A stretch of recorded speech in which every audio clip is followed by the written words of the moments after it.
తీసుకోలేదు. ఎట్లయితే మేడిగడ్డ నుంచి తుమ్మిడిహట్టి నుంచి మేడిగడ్డకు మారిస్తే ఎట్లయితే కమిషన్ మీరు క్యాబినెట్ అప్రూవల్ అడిగిండో ఈరోజు నేను ఇదే మాట అడగదలుచుకున్నాను చంద్రశేఖరరావు గారిని శాసనసభలో. అందుకే వారు హాజరు అవ్వడానికి జంకుతున్నారు. వారికి తెలుసు చర్చ ఎక్కడికి దారి తీస్తుంది. స్టెప్ బై స్టెప్ ప్రతి లెటర్ ఎట్లా తీసుకొచ్చి మనం ముందర పెడతాము, ఏ రకంగా చర్చ చేస్తాం అనేది వారిద్దరికీ తెలుసు.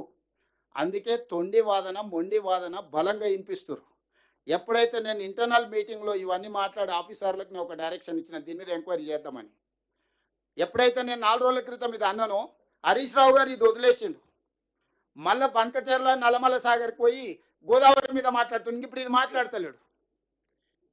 ఇప్పుడు ఇంకా 3 రోజుల నుంచి మీరు హరీష్ రావు గారి స్టేట్మెంట్ చూడండి.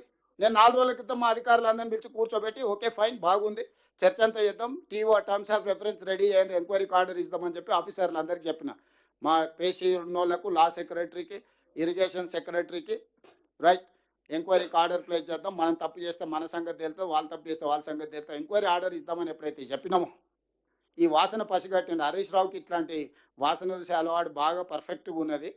ఇప్పుడు ఏమంటుండు, ఇంకా కృష్ణా నది మీద చర్చ వదిలేసిండు.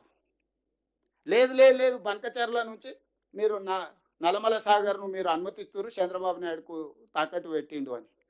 నేను అనేది ఈ రూమ్లో ఉన్న వాళ్ళు ఎవరమైనా మనం ఈ ప్రాంతంలో పుట్టి, ఈ ప్రాంతంలో పెరిగి, ఈ ప్రాంతంలో రాజకీయాలు చేయాలనుకుంటున్నాం. ఎవరైనా ఏ విషయంలో అయినా ఏదైనా అభిప్రాయం ఉండొచ్చు. తెలంగాణ నీళ్లు ఇతరులకు ఇచ్చే దాంట్లో ఎవడైనా ఒక సెకండ్ అని ఆలోచన చేస్తాడా?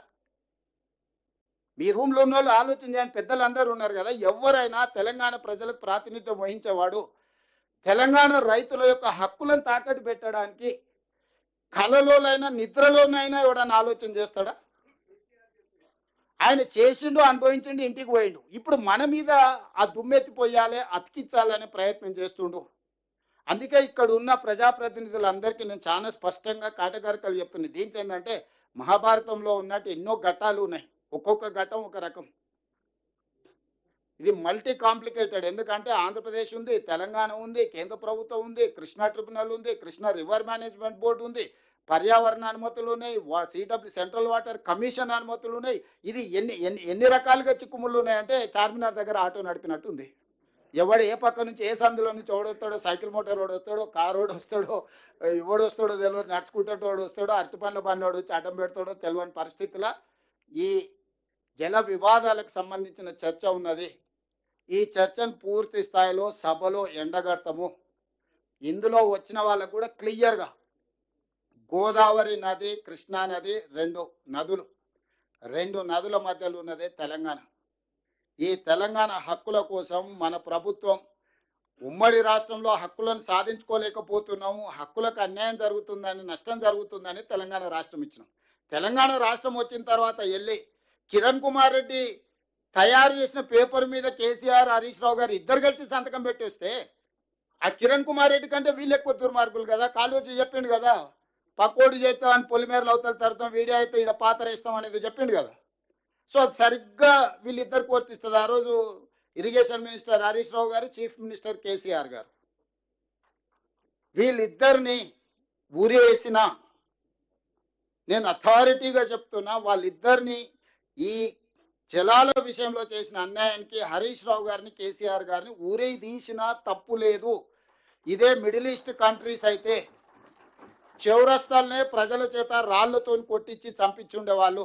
మనది ప్రజాస్వామిక దేశం కాబట్టి ప్రజాస్వామ్యబద్ధంగానే ఎవరినైనా శిక్షించాలి కాబట్టి కసబును కూడా మనము చాలా రోజులు జైల్లో పెట్టి బిర్యానీ పెట్టి విచారణ చేసి ఉరి తీయాల్సి వచ్చింది.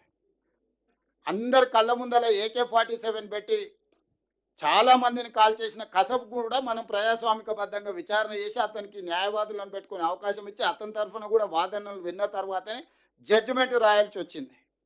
ఇక కసబ్కే అన్ని వసతులు ఉంటాయి, కేసీఆర్కి ఎన్ని ఉంటాయి మీకు తెలుసు కదా. అందులో సంపాదించిన సొమ్ముంది, ఎవరినైనా తెచ్చుకోగలుగుతారు న్యాయవాదులను.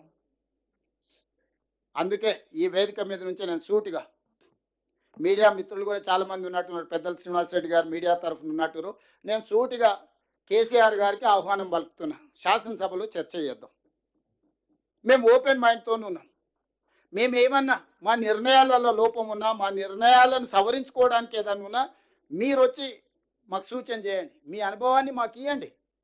As a former chief minister, as a union cabinet minister, as a state minister, as a MP, MLA, leader of opposition దేశంలోనే జానారెడ్డి గారు రాసిన లేఖలు చాలు ఉన్నాయి. వారు అభివృద్ధి ప్రతిపక్ష చెందిన నాయకుడు మొదటి ఉన్నప్పుడు రాష్ట్రంగా కేసీఆర్ ప్రపంచానికి ఆదర్శంగా నిలబడే రాష్ట్రంగా తీర్చిదిద్దడానికి అవకాశం ఉంది. అందుకోసమే ఉమ్మడి రాష్ట్రంలో ఉన్న ఆనాడు పి జనార్దన్ రెడ్డి గారు లేదా తెలంగాణ ప్రాంతానికి సంబంధించిన ప్రజాప్రతినిధులు కృష్ణానది జలాల కోసం బలమైన వాదనను వినిపించడం జరిగింది. 2004 నుంచి 2014 వరకు 10 సంవత్సరాలు ఉమ్మడి ఆంధ్రప్రదేశ్ పరిపాలనలో డాక్టర్ వైఎస్ రాజశేఖర రెడ్డి గారు జలయజ్ఞ ప్రాజెక్టులను ప్రారంభించి ఇరు ప్రాంతాల కృష్ణానది మీద ప్రాజెక్టుల నిర్మాణం చేపడుతున్న సందర్భంలో కూడా ఆనాడు పి జనార్దన్ రెడ్డి గారు పోతిరెడ్డి పాడు ద్వారా మనకు జరిగే నష్టాన్ని బలంగా వాదన వినిపించడం జరిగింది. ఆ రోజు ఉమ్మడి రాష్ట్రంలోనే సొంత పార్టీని, సొంత ప్రభుత్వాన్ని కూడా ప్రశ్నించి తెలంగాణ హక్కుల కోసం కాంగ్రెస్ పార్టీ ఈ ప్రాంతానికి సంబంధించిన ప్రజాప్రతినిధులు ఒక ఉద్యమంగా కార్యక్రమాన్ని ముందుకు తీసుకెళ్ళింది. వాళ్ళే కాదు, తెలంగాణ రాష్ట్ర ఏర్పాటు ప్రక్రియలో ఈ ప్రాంతానికి సంబంధించిన రాజ్యసభ సభ్యులు కేశవరావు గారు కావచ్చు, కేంద్ర మంత్రిగా జైపాల్ రెడ్డి గారు కావచ్చు, లేకపోతే ఇక్కడ ఉన్న చాలామంది బలరాం నాయక్ గారు, వివేక్ వెంకటస్వామి గారు, పొన్నం ప్రభాకర్ గారు, అంజన్ కుమార్ యాదవ్ గారు, వీళ్ళందరూ కూడా పార్లమెంట్లో మన ప్రభుత్వానికి కూడా అడ్డు నిలబడి